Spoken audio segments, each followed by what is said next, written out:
Hello, good day, and welcome to the Point 99 podcast with your host, that's me, Mr. Steve. It's still season 5, but we're on to episode number 6. We're breaking new ground for the show today as we venture into the murky waters of in-person interviewing. So I had a blast interviewing this week's guest earlier in the week, but I placed my microphone in slightly the wrong place, so my audio is a little bit ropey while hers is bang on the money. Why she'd want to work with an amateur such as myself, I do not know, but hey, we still had a fantastic chat, so fingers crossed you all enjoy it. Shower her with praise, follows, do all the nice stuff, but we'll get to that when we get to that portion of the show. With guests on the tip of my tongue though, what a reception we had to last week's guest, A.B. McCracken, and rightfully so. He's been a little bit blown away by the feedback, but it came as no surprise to anyone like myself or the Edinburgh runner Jace would, as we knew that he would go down a treat. A.B.'s such a friendly, humble, top bloke who's punting out amazing performances, but he is that quintessential everyday runner who's just having a great time doing what he loves doing. If you have no idea who or what I'm talking about though, or what the podcast even is, the Point 99 podcast is a running podcast for all runners of all abilities, but especially the everyday runners out there like you and I. Although admittedly the name doesn't instantly give that away unless you're a right Strava nerd like myself.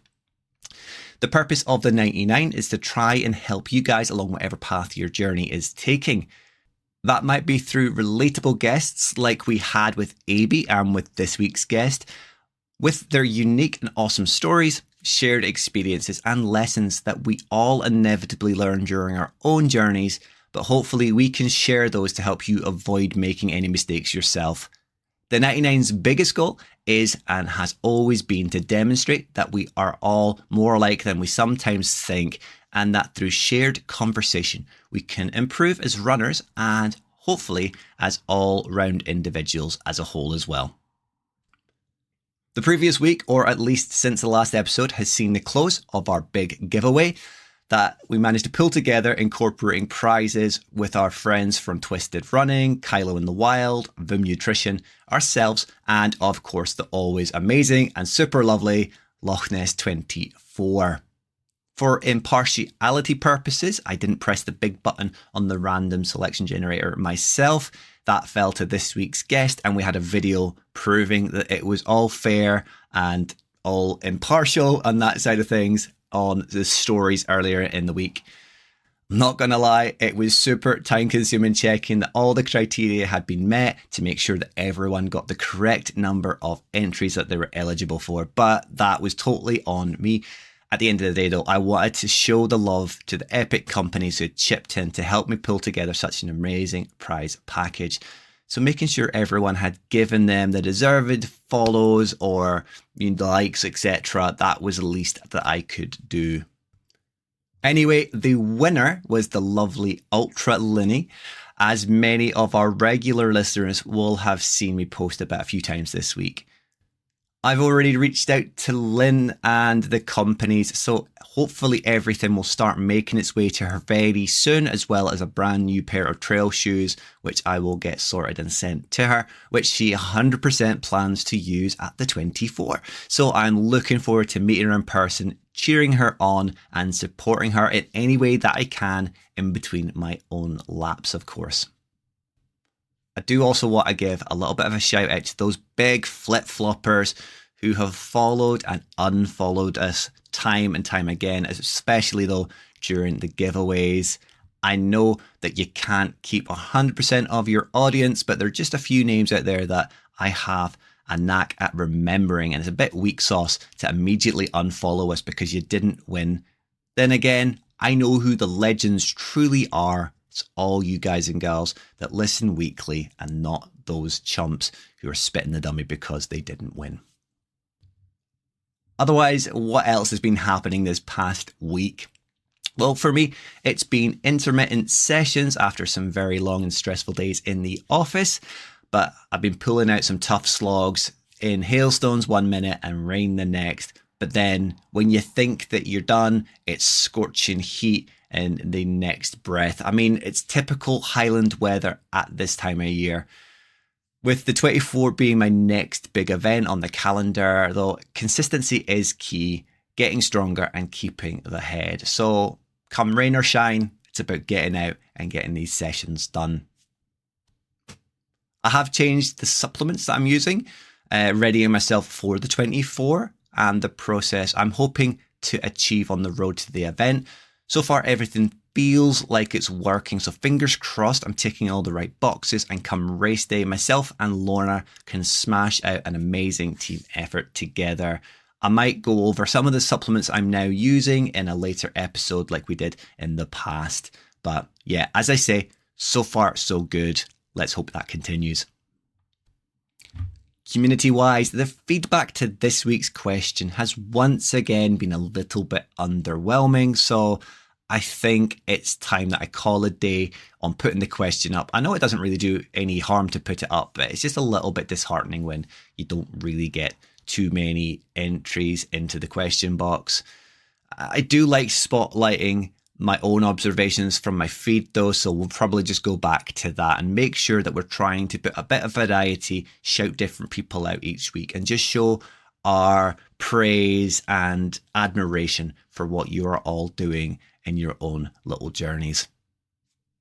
I do, however, know that Jimmy Bunter will always make the time to slide into my DMs and whisper sweet shout-out nothings into my ear, as was the case once again this week as he keeps his crown as the king of shouting out appreciation and love to the community, as he shouted out not only the Edinburgh Stunner, AB, once again for his PB, but also Davy Roberts for smashing the Glen Lyon Ultra. It's Leon Lyon. I'm not quite sure in the pronunciation. Davy's one of those guys I'd love to get on as a guest at some point, not only because he's like a well-oiled machine with how consistent he is with his own running. He's knocked out some scary distance already this year through run days and double run days, etc., and ultras as well, but he's just a top guy I selfishly want to chat to. As, however, is Jimmy, who funnily enough is the last member of the Insta Runners Roundup podcast I need to get on to complete my collection. If you haven't heard the guys on the podcast yet, head over to the Insta Runners Roundup podcast. Once you're done with this episode, give them a follow, listen to the first 3 episodes they've had out. It is a little bit chaotic at times, but it's chaotic in a great way. And it's so nice to hear such a variation of views on different things within the running community, events, etc. You're not just getting one side of a story, you're getting 5 different sides, but they work so well together. So yeah, hop on over, give them a follow, and just hear what they're all about. We once again welcome the beautiful TJ I Run for shirts and medals though, as she shouts herself out for finally getting back out running after surgery. You love to see it, TJ. You've been having a rough old draw of it of late, but you've never stopped smiling. I'm loving the news that you're back out again and can't wait to see what you're going to smash next. So fingers crossed, everything's all well, all good, and that continues for the foreseeable future. Staying stateside, and we have another of our pals, Ants Run on Plants, sorry. He's shouting himself out as well for the second time running a 10 miler recently. He's getting back to his pre-injury fitness, and like with TJ, I love to see it. I'm blessed to have the ability to connect with these lovely people and love seeing their Strava successes and posts. Keep up the hard work, Ant. And I'm, again, going to follow your journey and shout you on from this side of the pond. So fingers crossed, it's all plain sailing and good fitness from now on.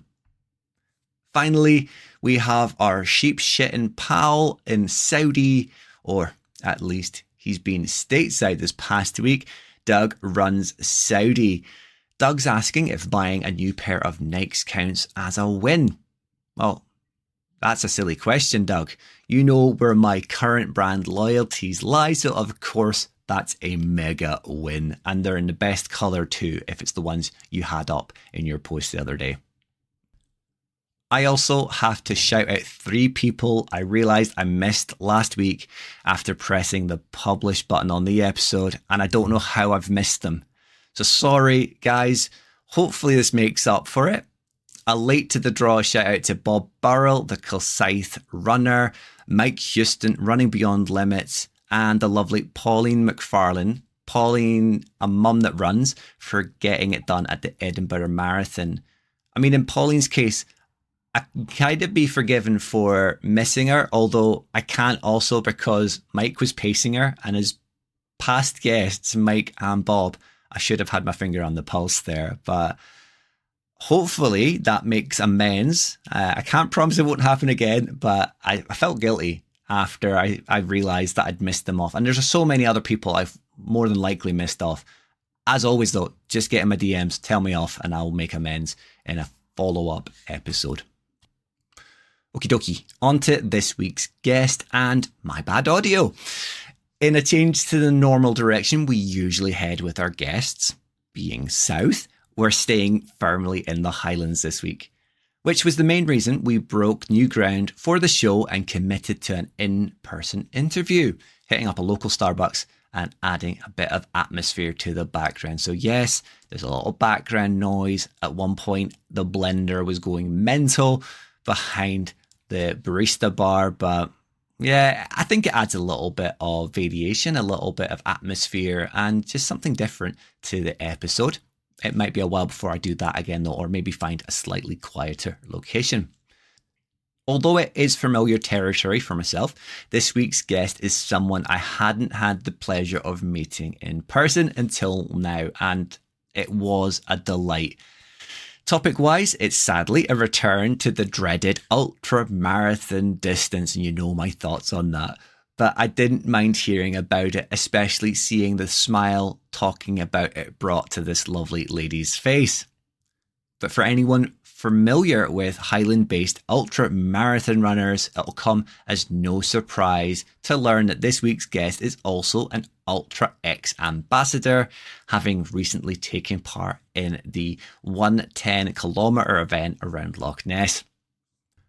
When she's not training hard for one ultra or another, though, she is bringing the Highland running community together with a fabulous running group that I have not had my butt along to yet, but I know that Lauren at Trail to Try has, and it looks like a good old bunch to get involved with. But let's stop beating around the bush and hear about it all from the lady herself as we welcome the delightful, the Running Fran to the show, Fran Stewart.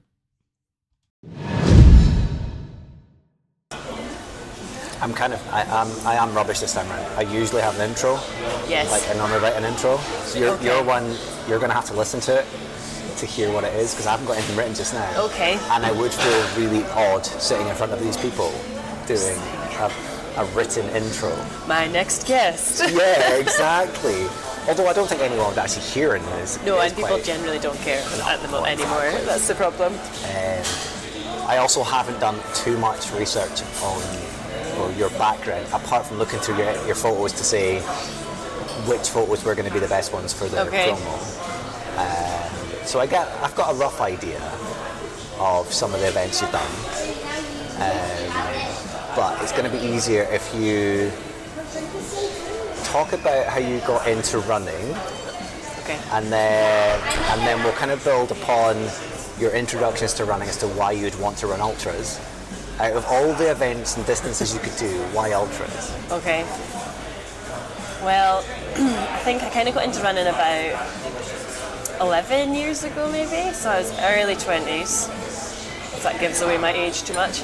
And I think what happened I think it was my late teens, like you start drinking more, you're spending the money that you're earning on just like junk food, and I just like put on loads of weight, so I was like, right, it's time to do something about this. And I lost a grandparent, and he done the Great Edinburgh Run, which I don't think is a thing anymore, and it was like a 10-mile run in Edinburgh.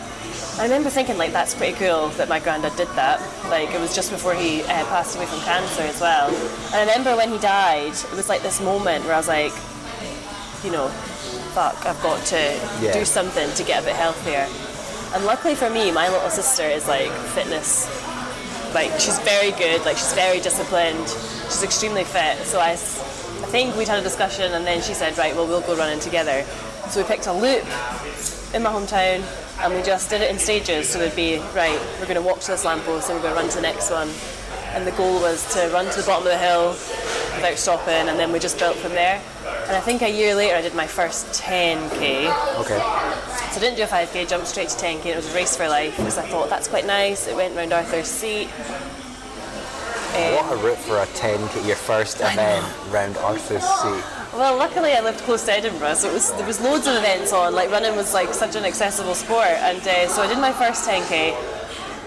And I liked it, you know, I was really happy, but like I didn't really know about times and stuff, because I think at the time I had like a little Nike tracker for my shoe, you know, the ones you put in your shoe. I used one of those, so I think it was connected to an app, so I didn't have Strava or anything like that. Yeah, because the Nike app was so big a few years ago, and it kind of seems to have died a death now. But so it was this little orange thing, and you put it in your running shoe, and then it went onto your phone. So I used one of those, and then I think that was 2013, and I don't remember what happened after that. Did you get back on the drink? I just started drinking again. No, I successfully managed to like lose some weight, and I just like kind of enjoyed my early 20s. And then I think I'd obviously had the idea about running a half marathon, and I was like, right, okay, I'm going to run a half marathon. So I signed up for I think it was the 2015 Edinburgh half. Okay. Again, I thought that's quite a good one to do, really flat, and I think I'd spoken to a few people, and they'd said it was mostly, you know, you've got the wind behind you, which is really handy. So I thought, right, sign up for it, followed a training plan, and basically just ran down, so near where I'm from, Pennygook, there's like an old railway line that goes all the way up to Dalkeith. Yeah. And I just did my long runs out and back, plodded along, and did my first half in 2015. And I think like after then I kind of like dabbled. I did 10Ks, here and there I did some 5Ks, but it wasn't my everything in life. I think I always wanted to do a marathon, but I never signed up to one until I did the Baxters.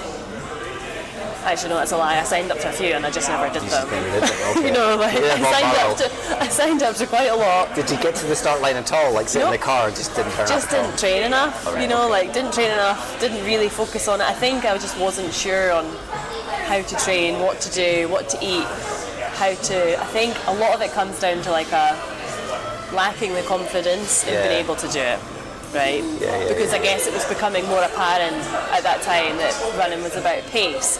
What's your minutes per mile on Strava? And I think a lot of that got to me. And like, there's only so much you can sustain, like a fast pace without blowing up. And I think at that stage it was just too much. So I was like, nah, I'm not going to do it. So I think I signed up to the Edinburgh Marathon and just didn't show up. Which at the time I think was okay because there was loads of spaces. And it probably didn't cost a lot back then either. It wasn't taken up. And I think to me I was like, I'd rather just not do it, and who cares? That's a sensible way of doing it, rather than signing up, going unprepared. And then like... That doesn't sound like a first marathon approach anyway. You turn up unprepared and blow up and then hate the experience and then love the medal. No, exactly. And then I think eventually when I moved up here, so about 5 years ago, that's when I really got into like my running and like found like my running community. I think before I moved here, I did kind of do like road and trail, like as a kind of hybrid thing, and I've always kind of done like the more road and trail approach. But when I moved up here, I met fellow runners, and I think I started running with more people, which kind of launched me into running a bit more. And so there was a group of us, and we decided to do the Baxters, and that was 2022. 2020? I can't remember when it was. This is so bad. I think it was 2021. It was one just after COVID, I think. Okay. When it opened up again. That was 22 then? 2022. Yeah. So, that was my first. Yes. That was my first year as well. 2022, right? So there's a few of us, and luckily someone I knew, she took charge of all the long runs, so it was great. We just had to show up basically and toddle along. So I was prepared for that one, but didn't enjoy the marathon. Didn't enjoy my first marathon, which is really controversial, but I just didn't like it. No, I hated my first one too. If you look back at the photos, I absolutely detested my first marathon. but I loved Baxter's, the second one. See, people, they were like, oh, Baxter's is beautiful, it's such a beautiful run. Nobody mentions how hilly it is when they talk about Baxter's. Because it's net downhill, effectively. Well, it's net flat, but it's a lot of downhill, but there's a lot of uphill as well. There is a lot of uphill. And there's also, I think, you know, when you do Edinburgh, there's so many people. Like, there's so much support, and like, it's amazing. Whereas in Baxter's, it's very like teetered out. When you get to Whitebridge, very few people. Foyers, and it wasn't a very nice day. Yeah. And like, I think as well, like, I hadn't done a lot of long distance running, so there was no like food strategy. I think I had like my porridge and then my peanut butter sandwich on the bus. Yeah. But like, you usually, like, you know, there's a massive gap between breakfast and the marathon. So you know, you've got that bus ride. Yeah. And then they're like, oh, there's a piper and stuff, but that doesn't matter. Like, it doesn't help with the run, you know. And like, so I didn't see any views because they were behind you the whole way, pretty much. Or to your left. So So it was good. And then I think about 10 miles in, I started to feel a wee bit crampy. But I got through it, I kind of just jeffed, you know. And I did get to the finish line and I got the medal, but I don't know if I've got a bit of unfinished business with the 26.2, because it's the only marathon I've ever done. Okay. And I would like to try and have an enjoyable one, but I'm not sure, because I think... You're not tempted this year? I don't know. There's a few people coming up. I'm always easily tempted. Yeah, there's a few people coming up, and it could be a good social atmosphere one. Yeah. Where if you're wanting to just get through it, there's always going to be other people there to help you get through it.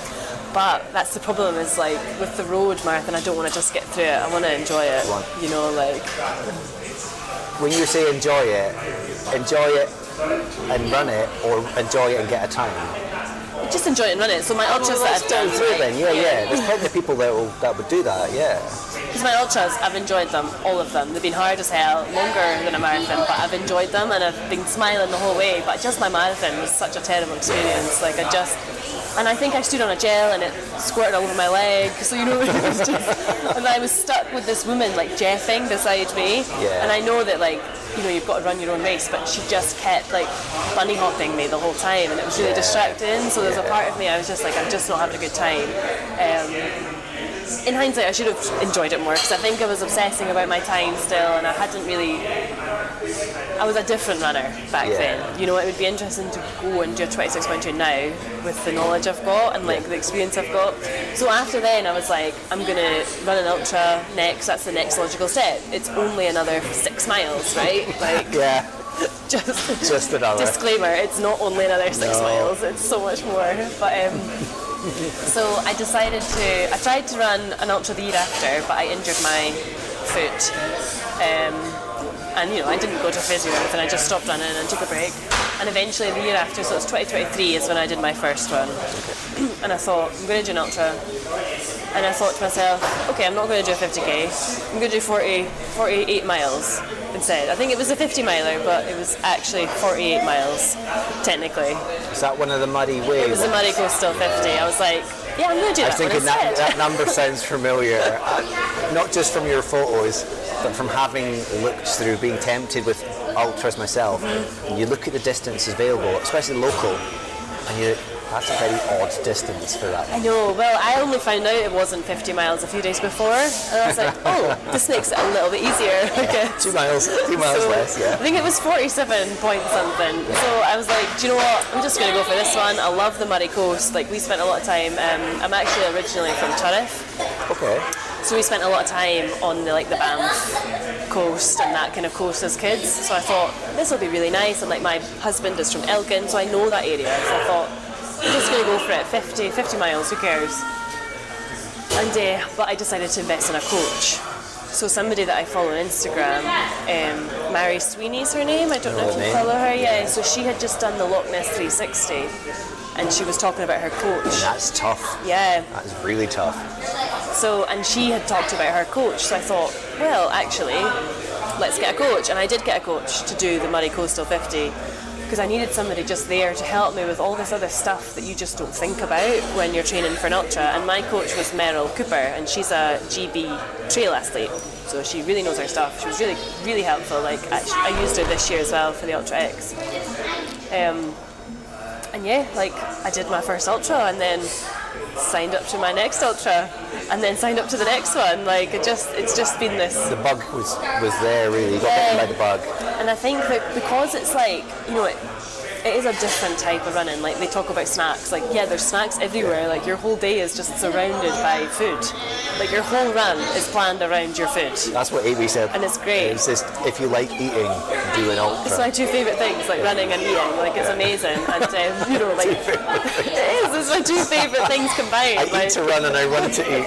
If I could somehow get a job that involves that as well, maybe. Yeah. But it just kind of like created this just really great space where I could just run. No, she didn't, like my coach never mentioned pace at all. Like you told her the goal just to finish, and that was it. Like there was no pressure to do it in a certain time. I think you've got like I chose an ultra that had a good cut-off time. And one that was really flat, which in hindsight is not always the best thing to do because you need that elevation to mix it up. And it was a really good day for it as well, and it was one of the best things I ever did. Like I loved it. The photos showed that it was a really warm day. Yeah. Did you not find that off-putting? Or because you were on the coast, you had that nice breeze? It was a nice breeze, and I don't like. I just had the best day. Like I can't fault the day at all. Like I felt good. Like. You know, I felt like I could go further. I felt great the whole way through.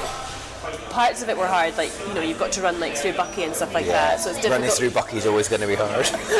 No comment, but no, like going through there's a lot of towns towards the end, so you kind of come off the coast a bit and you're running through these towns, which did make it harder. And it finishes, you've got to like go down the steps to Cullen Beach, and going down steps after. It's different down a hill than going down steps. Oh, it was horrible. And then you run along the beach, and then you go up the stairs. So that was probably the hardest part. But honestly, I thought it was like, it's such a well-organised event, and then the guys that run it are really nice, and they give you a hug at the end, and they're there at the end. The only issue is, like, because I'm like more of a back-of-the-pack runner, is you usually miss that party stuff at the end. Like, you don't get to see the presentations, you don't get to see like the winners or anything like that. Everyone's kind of gone, and you've missed all that part. But it was amazing. Like it was such an epic adventure, and I think I'd met so many people in the training for it as well. Like ultra running, I just don't think I could go back. You've done 3 now, is it? Technically 4, because I did my 2-day. Oh yeah. So it was two ultras over 2 days. So I definitely count that as 4. I would too, because you had, not only did you have the 2 days, you also had the camping as well. And that's an ultra in itself. So really, I could say 3 in 1. 3 in 1. So you've had the Muddy Coastal. Yes. John Muir. So you got to meet. I mentioned it to you just as we were getting set up.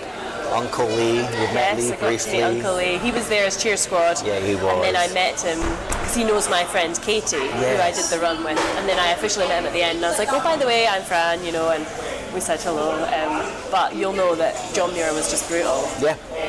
Anyone that I've spoken to so far that ran it said it was brutal. Yeah. That headwind. It was awful, and I think like. Getting to run on sand, sorry, as well. Yeah, run on sand, but I think I just didn't appreciate how flat it would be as well. Like, you know, at some point I think your legs are just craving a change in elevation. But you know, I had a great race. Like I got a PB, which I know is not the be all and end all, but I did it in 6.5 hours, and I wasn't really expecting to do it in 6.5 hours. But I think like towards the end, it was so windy, it was so miserable, it was so painful. I was just like, you just can't stop, like don't stop. And I just pushed. The last 10k was just me having an argument with myself, and I was even like swearing at myself. I was like, can I swear on this? You can. I was literally, the words I was saying was like, don't fucking stop, bitch. Just for the whole like last like hour of my race, because I knew if I stopped, it would just be game over. And like I couldn't see the finish line because you come into like Dunbar, Fox Lake, so there's loads of like Rooty and Junie and all this stuff, so it's quite difficult to quite tightly maneuver. Packed trees it looked like too. And like I had fallen over as well halfway through. Basically I tripped over nothing. I fell over like before halfway, but it was fine. But the last, like I was not kind to myself in that last hour because I couldn't stop. I think on a tough one where, because it's too flat and you're a Highland runner now, you're used to running on hills, you get bored of flat. I was like that with Amsterdam. I got bored of flat. If I hadn't had a bridge crossing the canal, which was pretty much the only hill. They're quite steep, those bridges, though. Yeah, I would have thrown in the towel. Yeah. It was just too flat. But the routes you're doing now, well, I suppose actually compared to having the Baxters, which is hilly. Yes. Although it is flat as well, it is very hilly. You've then done 2 effectively flat ultras. Mm-hmm. What drove you then to sign up for, well, apart from being an Ultra X ambassador, yes. What drove you to want to do the 110? Well, the Ultra X is on my doorstep, so I live just on the Great Glen Way, so I had to run past my house. You're at the start, yeah. I actually ran past my house and my dogs and husband because he was walking them. So like I run past my house in the first kilometre, and so I know the route. I knew like the first section of the route really well. Yeah. And like I used that for my training runs all the time. And I always knew I was going to do the 50k. I was like, I've done a 50k, I've done 2 50ks technically, so I was like, let's do the 110, because I wanted to do the Loch Ness 360, but the Ultra X is essentially a Loch Ness 360, because you run around the whole loch. The 360 is done over 3 days though, isn't it? It is, yeah. So it's essentially the same route, Just so I tougher, thought, I'll just do the 2-day, and camping, and I thought, I mean, nothing about camping is fun for me, but they give you the tents and stuff, so I didn't have to worry about that. You just have to pack your stuff. You weren't tempted to get the B&B? Well, I was tempted to go home afterwards. Just get picked up and just leave, because like it was so close. But no, like my friend was doing it too. Like my friend Katie, like we did a lot of training together, and she was camping. And it was only going to be for one night, and I was like, you know what, it's all part of the experience, and it was still fine, but I think I just wanted something that was really massive. The John Muir was just part of my training. I'd never actually originally signed up for that. I did that as like a training ultra for the big ultra. And I just wanted something with hills, and I knew the route, so I thought, let's give it a go. The second half is pretty much the Baxters, just on the South slightly Ness higher Trail. up. Yeah. I mean, the first 10k is just the climb out of Fort Augustus, and I tell you, on tired legs. After doing it the first day, yeah. It was very hard. And then you've got to drop down and come back up foyers as well, don't you? So it's not as if they make it easy on you. I spectated the Happy Diet Kaylee the year before, and I sat with my camera waiting for her, and a number of people thought I was an official photographer, and they started running, and I had to hide the camera because I felt really bad for these people, thinking they're going to get photos out of this. No. Oops. What was the atmosphere like around the campsite then? Was it everyone just coming in and pretty much going to their tent and just zonking out, or was there a bit of a party atmosphere? There wasn't a party atmosphere, but it was really good. So I said before that, you know, like when you're at the back of the pack, you don't get to see, like, you don't see a winner, you don't see anybody, whereas everyone was there. At the campsite, so it was really great. Like, and there is people clapping you in, and everyone's just sitting around eating. So it was really nice. Ultra runners, that's all you're doing anyway. Obviously, we're all sitting around eating afterwards, but you get to be with the people that you wouldn't really speak to. Yeah. So that was really nice. And then the last guy that crossed the finish line, everybody went and clapped him in. So that was just really fun, and like you don't get that at another event. I mean, I think the guy that won day 1 did it in 6 hours. So he had already rested by the time that I crossed the finish line. We were like 11 and a half or 11 hours. Like the terrain was just so brutal.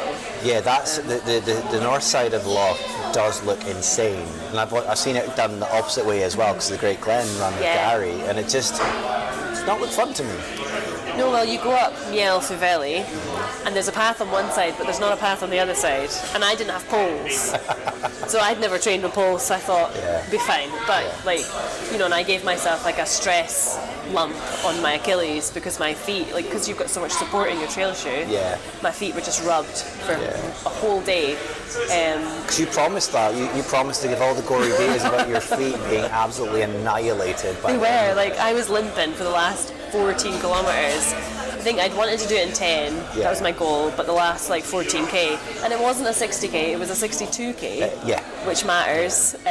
So I basically limped myself along. My friend and I did it together, Katie, which was amazing. We'd never planned to do it together, but I think we just kind of stuck together.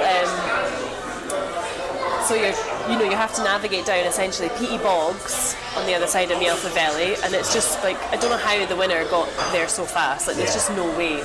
And then at one point we had to navigate through really quite boggy, foggy terrain, because it was quite foggy. Yeah. And there was these little flags, and luckily I've got good vision and I could see the flags, but there was a guy basically in the fog, disappeared in the fog, and then at the campsite later he was like, I got lost. I was like, I'm pretty sure we've seen you. Yeah. Like, you can't, I mean, luckily we knew the area, we know that if you've got the lock on your left side, you're alright. But the atmosphere was fantastic at the campsite. Like, it was really nice to talk to folk. A lot of folk that were doing it, they had come from London, so they had not trained elevation at all. Like, a London hill is not a hill. No, their training runs were like laps of Regent Park. So I was just like marveling at the fact that they were still there and were still doing it. And then, a lot of people interestingly told me, oh, you'll just pass out in the campsite, and like that doesn't happen. Like, you don't pass out after an ultra. Is it almost like you get so tired you can't sleep? Yeah, and you're too worried about sleeping in. Have I fueled enough? Like, have I done this? And like, I don't think you would sleep in because there's the noise of the. No, there was a piper there on the next day to make sure that everybody was awake. He was walking around the campsite on day 2. Like, I was already awake, but he was doing a lap of the tent just to make sure everyone was awake. But it was a great atmosphere. I think you've got there's like an affiliation with all these people that are doing the same thing. Because you were or are still an Ultra X ambassador, do you get special treatment out there? No. You don't? No. You don't get special flush tent? No, there's quite a lot of us, so I don't even think they would know that I was one. Like, it's to like be honest. me being a Kylo in the Wild ambassador. There's a lot of us. Yeah, no, there was no special treatment. Like, we were camping next to sheep who didn't shut up all night. It rained, so I could hear the rain. Like, it was just, and the toilets were so far away as well, like the other side of the field. Yeah.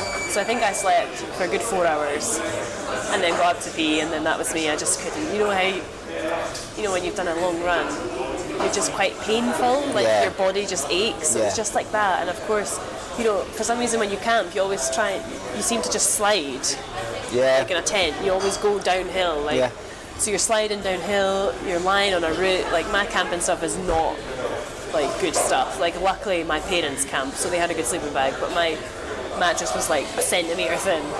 And it will inevitably, no matter how good it is, will always deflate. Exactly. So it's just not comfortable. And I like 5-star. I'd rather stay in like a 5-star hotel afterwards. Yeah. But I didn't have coffee for the next day. I didn't bring a cup. All these things. I think in hindsight I would do differently next time. You still smiled the whole way around, though. I did. I think the photos proved that, and even coming across the line, you had your individual photos. I saw that you yourself and Kay. Would you do it again? Or you've done that. You've done that one. I just don't know if I would camp again. That's the problem. I just hate it. I hate it so much. But there was a woman who her husband was staying in a camper van.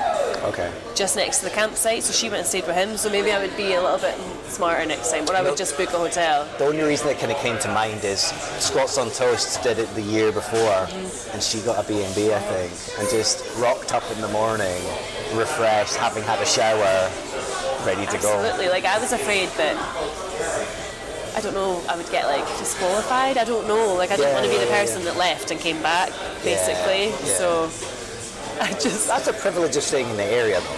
Exactly, and I knew worst comes to worst, I could just cry for my husband and he would come pick me up. So I'm not too far away. It'd be fine. Yeah, that's true. What's next? Other than wanting to get revenge in a way on marathon distance, have you got another ultra kind of signed up for? Because you only just really got over injury off the back of that. Experience. I know. Luckily, my foot is okay. I think it just needed some time to recover. I was icing it and stuff like that. So luckily, I'm actually fine. I'm not injured, thank goodness. Haven't signed up to another ultra yet. I was going to do the Speyside Way 100k, but to be honest, I really just want the summer. I just want a little bit of my time back. Yeah. Enjoy the time while you can. Especially I'm a slow runner, so I need to go out for 4 hours of a day and. It takes out of you.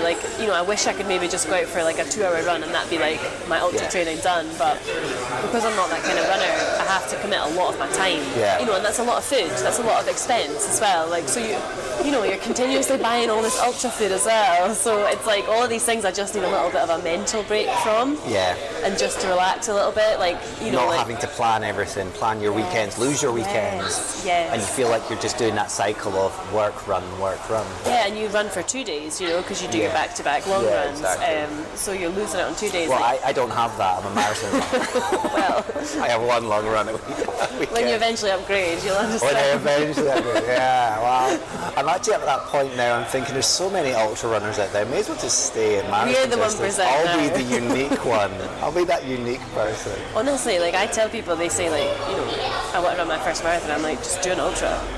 Like, I found that, like, 50 mile, 113 kilometres easier than my 26.2. Is that because there is less pressure? People don't really know what an ultra is. Because you don't say it's an ultra marathon in a conversation. You go, I just did an ultra. And they're like, I have no idea what that is. I'll just nod and smile. It could be anything. And I don't know, I think it's just funner. Like, you're eating, obviously. You're taking pictures. You meet people. Like, you know, like, your pace doesn't matter. Like, you can't run up a mountain. Like, I mean, some people can, but not me. Like, I think I said to somebody, like, after a while, the distance doesn't matter. Like, you know, like, you just have to be able to go. You know, like, on that second day, it was just me going for 8 hours. Like, I didn't think I was going to do it. My foot hurt as soon as I put it in my shoe, and I was like, will I make it? Because you knew the area as well, though. As soon as you get to a certain point, you're like, I'm this far, I may as well. Yeah, it's like, well, just get to the next checkpoint. Just get to the next checkpoint. And then, you know, me and my friend didn't start together on day 2. So we bumped into each other at 30k. Okay. And that was great. So we did the last 20k together, which was lovely. But the whole of the second day, I was just like, just keep moving, just keep going. I made like a pledge to just try and run all the flats and runnable sections, and then I just walked all the hills, and it was fine. Like, it wasn't fine, it was hard. And you know, we have to walk up the steps at Falls of Foyers, and I thought I was going to cry because there's all these people. As I say, the number of people I subjected to running those steps, they weren't English speakers either, so I felt really, really guilty. They were like Dutch guys, French guys, German. I mean, a lot of people come a long way to do that event. Yeah, they do. And I suppose in a way you'll see them a lot more with being an ambassador. They've got Tanzania, they've got all these other different events around the world. We're no different having Ultra X Scotland to these other countries. I know, it's amazing, and it's just like this. I mean, there was no views really on the first day because it was really foggy, but the views are just fantastic. Like, that second day, like, just taking the time to actually enjoy the views that I don't think you get with Baxter's. No, like, you won't, because you're stuck in the trees on that side of the road. Because we're kind of like in a little bit on the trail, and it's just stunning. Like, it was beautiful. And you're that bit further up as well. Exactly. But yeah, coming up those steps at Falls of Foyers, like, there's all of these tourists, and they're like, go on, Francis, and you're like, oh, you don't know that I did the 60k yesterday. Like, you have to tell you this because you're just trying to get up the stairs without dying. You can't do the Baxters then this year because you need to enjoy your summer. Exactly. And that would mean you'd have to train now. I don't know. I think I'm going to do the 10k. Okay. Because it keeps me going. Yeah. And I know that it's not too much pressure. And I've heard it's all downhill. So. Yeah, it is. It's effectively all downhill. Yeah. And you'll have the company of Lee. He's running the 10K. The 10K. Well, there you go. He's done the marathon, he's done the 5K, he just needs the silverware, 10K, the 10K. So he wants the trio. So at least you'd have company there as well. And you're local, you've got your run club, and we're going to get onto that in a second. So you'll know other people doing it. Yes, I think there might be a few of us. My sister's going to do it, her friend's going to do it. Tried to get my husband to do it, but he's not going to do it. He's not bothered about races or medals, which... Well, if he's a 5K runner, then he might enjoy the 10K because it's very fast. It's a very fast course. Okay. Yeah. Okay. That's my PB course. The week people before say marathon. that, Yeah. When you're not meant to be PBing. Because it's the same day, I think, isn't it? The marathon is I had Amsterdam the following week. Right. Okay. So Baxter's is a week before because I wanted to do it last year, and ended up doing the 10K. And I was breaking in my marathon shoes that weekend, and I got like 40, I think it was a 42 or 43 10K. Yeah, I've heard it's quite It's like a very fast quick, one, very and quick. I would like to get a little PB, you know, like, I know that I talk about like slow running and it's fine, but there's also nothing wrong with me wanting to go for a PB No, if I exactly. want to. And I think I want to do something different over the summer. Yeah. A bit more high intensity, like, you know, Yeah. less of the eating as well, like, because it is a lot. Like, I'm trying not to just eat constantly. For the to sake be of honest. eating. Like, But you do a lot of gym work as well. yeah, I do. I train at a place called The Studio, which is like a group PT place, Yeah. and it's great. I used to go there before COVID, and because it's group PT, I don't have to think about anything. Like, you just show up, and I really want to get into the strength training a bit more over the summer, because like the last like 6 months, it's just been too difficult. Like, you're too exhausted to lift You don't have anything time heavy. to do it, No, yeah. and like I was only going once a week, whereas now I want to prioritize like not less running, because I do still want to run, like go up the hills and things, but just something different, something very different, I think. That then takes us to the Run Club, which it has made a reappearance now, hasn't Yes, it? now that I've had some rest, we are back on Sunday. Back on Actually, Sunday. yes. That'll be the first one. First one back since the Ultra. Okay, so I might make an appearance myself. Oh, it'll be good to have The you. idea of coming back to Inverness for the weekend after working here all week, though, that's my biggest one to kind of. Well, we're not fast runners, we're not PBers, you know, we're ultra trail runners. So.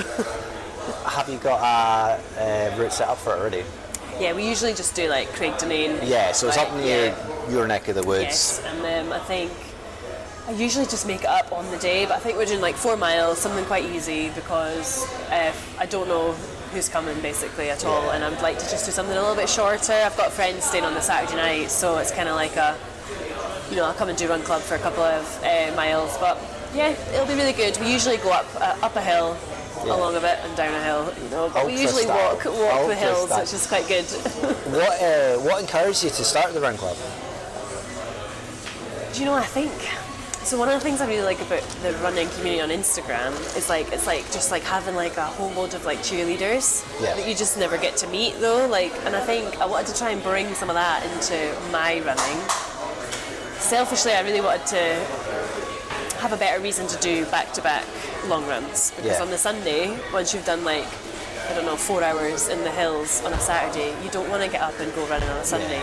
You need a reason to get up. Having a run club made it so much easier. Like, having all these people around just made it so much easier for me to get up and do these slightly longer runs on a Sunday. So selfishly, from that point of view, and just I think I just wanted to meet more people that were running, and I didn't want to join a run club that was road based, or like a lot of the road based runners. And this is no disrespect to them. Like, all these run clubs, they talk about pace. They talk about like, let's get a good time today. Like, let's do this. Let's have this group. Let's have a fast group or a slow group. Because I just wanted a group of people that could run long distance, so we're not short distance. Like, I like to reinforce this. Like, we're not like a beginners club. Just long distance running. It's just easy pace. Like, it's more about the chat and the photos rather than about the pace. And there wasn't really that kind of club in Inverness. Like, I go to the Highland Hill Runners, but that's all quite intense, like hill training. So yeah, then came the Inverness Trail Running Club, and it's kind of just like grown a little bit since then. It's not a massive club, which is nice. It's nice to see a variety of faces as well, though. You don't get very many men, but you do have some. Yeah, a lot of people ask me if it's for women only, and I've never said it is, but we don't get a lot of men. But we do get some men, and it's really good that we do. You know, but we are very heavily feminine. I find that with a lot of, especially the local groups, Jog Scotland's in and around the area, it is predominantly women, and I think because people see that it's other women, they're like, oh, it can't be for men. Yeah, it's a safe space for women, but we just happen to, like, I just happen to know a lot more women up here than I do men, to be honest. So that's how it started. But we have a couple of men that come, and it's great to see them. Maybe another one eventually. I know, maybe we could talk you into doing an ultra though, because I'm just trying to tell everyone to do an ultra. They're never going to come along. It's really just a space for me to force my ultra opinions on people. Yeah, that's where I maybe need to go to someone like the Harriers, or I don't know who's my next nearest one after the Harriers. Is probably one of the North clubs that are tar based, because I am, although I run Firish and I run in and around that area, and we've got the Edmonton Hill Race coming up. It's a 12k, and I probably will do it. It's not where my enjoyment is. isn't where my like that's just sacrilege. Even though you saw the route that I did with Ian and Lorna. Yeah, getting the segments. Yes. Yeah, getting the segments. So I'm going to go back out there and do that. Maybe actually wearing trail shoes and not Alpha Flies. But it is something that watching how the groups kind of come together, and it's grown, especially over the winter. Yeah, I think I'm a little bit self-conscious that maybe over the summer it'll be a bit smaller, but that's fine. Like, it is what it is. I'm just going to accept that. Like, it's not a paid group. It's just my hobby. So we're trying not to take it too personally. But I think over the winter, and I think while the Inverness half was on, a lot of people came as their long run, which was quite nice. So I'm hoping that over the winter as well, it grows a little bit. And even on the run up to Baxter's, it might grow because you've got. Let's see, those sorts of people might want to do the 10k, they might be doing the 5k, or they might actually want to do the Sexy Person Club marathons. Otherwise, what else have you kind of got in mind? Have you got like any big dreams that you want to do? Are there any big events in the world that you want to achieve? I think a big dream for me would be the Cape Wrath. Okay. Or any of the UTMB ones. Yeah, like, UTMB is... that was totally new to me this year, what UTMB even was. Oh my god, but I think Cape Wrath would be maybe up there as a bucket list event. But again, it's a lot of camping. Yeah. So I'm not sure. I'm a hay fever sufferer, so I'm allergic to nature basically. I'm a very outdoorsy person. You're a trail runner. I'm a very outdoorsy person until it comes to night time, and then I'm an indoorsy person where I like my luxuries. So I think if I can try and embrace that other side a bit more, then maybe Cape Wrath one day. But I see that still as a really elite thing to do. Yeah. But again, I'm kind of the type of ultra runner I am. I'm just I'll just sign up for it. It'll be fine as long as the cut-off times are okay. That's all that matters to me. Is the cut-off time generous enough for me? Yeah. That's all I look at nowadays. It's not really a whether you can or can't do something. I think.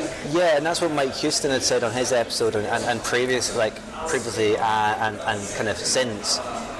It's about finding an ultra that has a generous cut-off time, so you can enjoy the day. If you want to go and run it to try get a fast time, that's fine. More power to you if you want to do that. Yeah, exactly. You can run hills, but at the same time, it's okay to walk them. And it's essential for some people. I don't know how. Again, the guy that won the Ultra X Day won 6 hours to do 62 kilometres. It wasn't the same guy that won and set a record on the Glasgow to Edinburgh, was he? Oh, I don't know, but he won the whole event overall. I think he did it in 10 hours overall, and That's I was crazy. 20 hours. And it's we're just different people. And I'm where's your reel? Where's your pictures? Yeah. Where? But that would be like me looking at Ryan Miller or looking at AB and going, they're the sub 3 hour runners, and I'm a kind of 3:45 runner. That's a lot of time in between what we are. It's not that it's not impossible for me. So those are Boston qualifying times, are they, or? For them, yes. Yeah. See, I'm so far removed. I from think those. for me, a Boston qualifier is you'd have to be sub 3 really to get entertainment. Oh yeah. It's like the 3 hour mark-ish. Oh my god. It's around about that area. And even the good for age for most of the other marathons is around about that sort of time for a man of my age. And they're not much older. I think AB might be actually younger, I'm not sure. But Ryan's in his 40s, so his time is coming down what he would require. He got a sub 3 and he's just lower than the cut-off. So he's not sure he would get a BQ. Because you still have to go into a pool and get accepted. See, why would you want to go through all that? But that's the same as getting the stones for the UTMB, isn't it? I guess, yeah. And I think you do maybe get some for doing Ultra X, I'm not sure. I quite fancy looking at Snowdonia next year as well. But I've heard there's just loads of people there as well. But have they not just introduced the 25 there as well? Yeah, they have. So something like that with high elevation. I'm just looking for elevation and fun more. Yeah, because I was going to ask if you'd fancy doing the Devil of the Highlands because it's variable. Yes. Or if you do the Dava, it's really flat from what I was seeing from Ryan. Yeah, and I've got my eye on Dava. I was going to do it last year, but I unfortunately injured again. So I think maybe, but I'm not sure about another flat race. But I have heard really good things about the Dava, and it's the Murray Ultras, and they're really good. And there's a trio of them as well, so it would be quite nice to get the trio. There's 4. There's a 4 Yeah, now. Okay. so they've got the Speyside Way 100. Right, K, yes, yeah. which I was going to do this year, but maybe next year, maybe the year after, I don't know. Like, I think 100 miler. For doing them all. I don't know. Can we convince them to do a special medal? Maybe. I think 100 miler or 100k would still be like a good goal as well, but I'm just not sure. Like, I think I'm really bad for just like signing up, whereas I'm trying to just go to the man. Yeah, just like keep myself back. And again, like, you hear the phrase like a running widower. Like, I need to be a wife as well. Like, spend some time with my family and my dogs. And it's kind of the flip side, because although I've had a few female guests on, and they are typically ultra runners, actually, funnily enough. It's predominantly men leaving their wives at home with the kids and the dogs, so it's nice to hear from the opposite side. It's also nice to have you have goals in mind, but at the same time there's nothing immediately on your kind of periphery. It's just enjoying the summer and then see what comes. Yeah, I think so. I'll just change my mind. Like, the amount of times I've said, I'm going to do the 100k. No, I'm not going to do the 100k. Like, that's been the conversation I've been having in my head for like the last 6 months. Yeah. And I think I could have done it, like, and I think it would have been no problem, but I think the thought of having to stick to a training plan for another couple of months while it's summer and everyone's going out and everyone's doing this, I was just like, I really was loath to commit the time again. And I needed to buy new trail shoes because I had to get cut out of mine. Well, that's a shame you never won the competition. By this point, it's all they'll know who's won it, and you chose them. You pressed the button. It wasn't me. I know. I didn't want the entry fee. I didn't want the entry though. You didn't want the entry. And like maybe trying like a backyard or something like that would be quite good because I've never done that. Well, that's effectively what the 24 is, kind of. Yeah. It's in your backyard and it's running laps. Yeah, so maybe one of those one day. I don't know. Yeah, and there is options available to us. We've got Golspie now, Backyard Ultra. It's a lovely spot for that to be in. You have got the 24, even though that doesn't really excite you that much, that idea of it. Maybe one day. Yeah. Maybe take the running group there and just see what you think about the route. I know, I think as well, because like once I stop, I like to stop. You know, like I don't know, it would be a different game. We had people do that. Yeah. We had Rachel McPherson did that. She didn't stop at all until she stopped. Wow. And she did phenomenally well because that was her first real. How many laps? Oh, she did over ultra distance. I can't remember the number of laps, but she did over ultra distance. She was in that sort of situation where she had to go to extreme measures while running around. She just didn't stop. And Mike Houston was the same. He didn't really stop. He came in for pit stops for like 2 or 3 minutes, got food shoved in his face and went back out again. Not like the rest of us who were stopping for like 20, 30 minutes, maybe a bit longer and then going back out. And that is tough. Doing that is tough. It must be. Yeah, I would highly recommend it. And since you have the ability to go and scout it out. Yeah, and I think like that's one of the good things about living in the Highlands is there's so much running up here. There's so many races around. Like, it's just getting to them. Getting to them, like you've got to drive. Yeah, you've got to drive. But and it's not like we're complaining about driving. It's just because everything seems, even though it's as the crow flies, it's so close. It's like 2-3 hours driving sometimes. Yeah, absolutely. But I think it's such a fantastic place to run, and like the views are great. You can find a hill. Like we've got Ben Wyvis on our doorstep as well. Like for anyone who wants to try running up a Munro. Like another thing I would recommend. Yeah, I've not run a Munro, so I can't say. I've not walked to Munro either. You walk up and you run down. I mean, I could run up Ben Wyvis, so that's a possibility. Okay. Oh well. Before we finish off then, if anyone doesn't follow you, where can they follow you? And also the running club as well. So I am... You've changed your handle because I kept seeing your other one. So the Running Fran _ is my running page, and then the run club is the Run Club INV _. I just never remember these things. No, I remember mine because all my accounts pretty much have the same names. Mr. Steve. Mr. Steve. But no, please follow. That would be amazing. Yeah, and that's hopefully the majority of people do, because I say it's nice to have everyday runners, although you're an everyday ultra runner, which is a slightly different guest than what we've had on in the past. Even though we've had ultra runners on, they've always been of variable mentalities that either right at the beginning of their ultra running, like they haven't maybe run one at all yet and they're just coming up to their event, or they're really seasoned to the point of they're haggard and worn down by it, and they are really pushing for achievement more than anything, times, because they're like always thinking about the last one they did.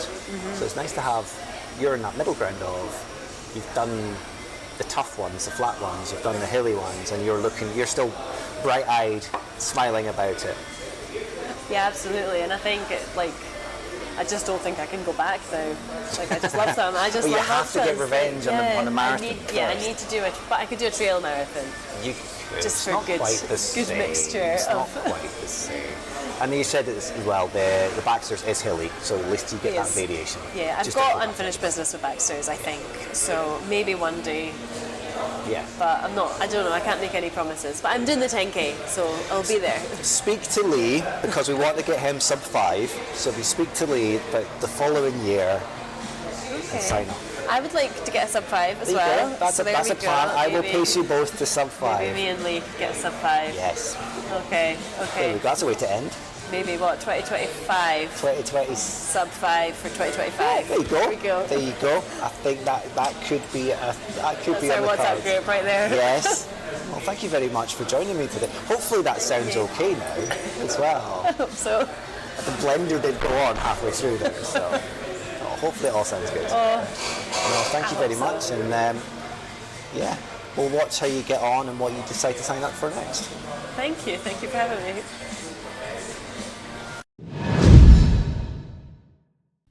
It's just embarrassing, isn't it?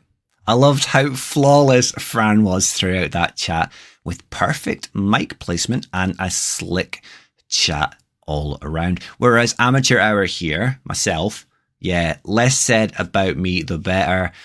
My bassy, ill-placed microphone aside, it was undeniable how much Fran loves ultra distance and, of course, eating for that matter as well. Even though it was a first time meeting Fran in person, hopefully it won't be the last. As I said before the interview rolled, I'm going to hopefully get my butt along to one of her fantastic community runs some point soon, time permitting, when work slows down a little bit and we go back to some form of normality. Thank you, though, to Fran once again for braving a coffee with me and putting up with my banter and having a good old chat at the same time. But also a massive thank you to everyone for downloading and streaming the podcast today. It is always going to be the best way you can support the show. If you feel so obliged as to share us in your stories on Instagram or Facebook, I'm never going to turn my nose up at that either. I do really appreciate those. They take a second to do, but they make such a big difference to the show and to my, what do we call it? The endorphin levels.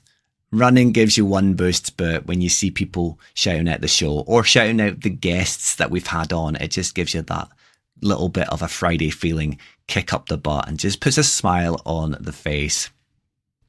If you'd like to show your physical support for the podcast, we do have a merchandise partner over at Twisted Running. I keep saying I'm going to expand our range from more than just one t-shirt. I just haven't decided on what I want the design to be. The guys are really fantastic though. They've put some offers out there of different things we can do. At the same time though, I don't want the price to go up too high and put anyone off wanting to buy one of them as well. So when we get round to it, or when I get round to it, I will get more options up there. But the t-shirt's there. It's great quality. It lasts and lasts. I've had mine for ages now. I've washed them numerous times. They've not faded. They've not bobbled. They are still as they were on day one arrival. So I can't say anything bad about that. They are fantastic quality. If you haven't already, though, hop on over to Twisted Running, drop them a follow on social media. They run regular competitions. They show appreciation to the community, to their ambassadors. And yeah, they're just a fantastic little family-run business that are doing great things for not just us, but the whole wide community, other podcasts, run groups, etc. You can find a link on their Instagram page to the website, or via our own website straight to the 99s page where you can buy the t-shirt. Of course, our website is thepoint99podcast.com, and that's the 99 numerals in between the Point 99 podcast. The show is available on all your major podcast platforms of choice. I've said it the past few episodes, but just in case anyone does wonder where Google Podcasts has gone, that whole platform has disappeared. It's not just us, it's just a platform. It no longer exists. But you can now find us on YouTube Podcasts instead, which I think is just a little bit of a rebrand of the Google Podcasts platform. We also have an inbuilt player on our website, which I've just mentioned the link to, where you can find every episode playable there. And also we have conversions onto YouTube with audio visuals in the background. It's automatically done. Hopefully one day we might have some videos ourselves. I just don't have the time to produce them, but well, we can always look down the pipeline and hope for the best. Finally, we are on Instagram and Facebook. I'm still not using Facebook that much, and even Instagram. Apart from the competition this week, I've been a little bit lax on actually getting stuff out. Work has just been that busy. I touched on it last week. I work for local government to do with politics. So with the UK election really ramping up now, and a few other things on the go, so a few other contests, it's really difficult to actually have the time to do everything, but it's my choice. I'm getting it done, and hopefully you guys are loving it at the same time. If you want to get in contact, you can contact me at the Instagram page, the Point 99 podcast, or also via my own page, Mr_Steve_runs. You can drop us an email as well at thepoint99podcast@gmail.com. Drop a comment on any of the posts, and I will also drop you a message if for whatever reason you can't make contact with me. I will go and make contact with you whatever way is best for yourself. As I have already done, I can't thank you enough for tuning in today. If you've made it this far, you are a super awesome human being. Big hearts to you guys. I do really appreciate you all. Until the next episode, one that will once again take us international. Stay safe, enjoy your runs, and you will hear from me soon.